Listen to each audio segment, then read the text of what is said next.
We found a 1976 Ford F250 Highboy sitting in this barn for the last 18 years. So how long has it been in this garage? Oh, roughly 18 years. It's an F250 76 Highboy. It has a narrower frame. Oh, that's what it is. And I believe it came out of the factory with a 7-inch lift. This is a beautiful truck. How long have you owned it? Since I was 18, just out of high school. It was my dream truck when I was 18. I gotta know, when you bought this when you were 18, how much did you pay for this truck? $800. $800? $800. I bought it from my aunt in New Jersey. I called her up. I said, hey, do you still got that truck? And she said, I just sold it. And I asked her if she would hold it. She got out of the sale and it ended up being mine. Wow. Probably 2 years after that, stripped it to the frame, and you can see the frame's painted yellow. Don't ask me why I painted it yellow, but I painted the frame yellow.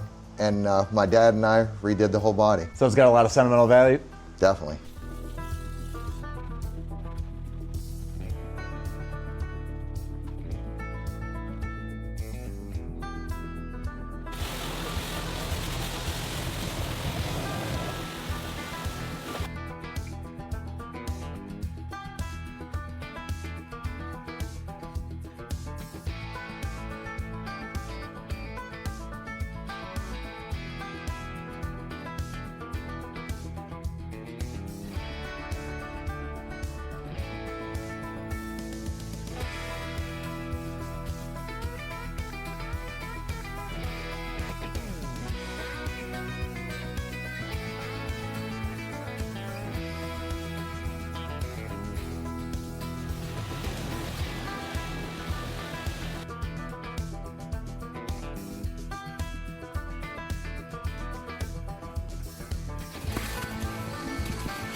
Ta-da! All right.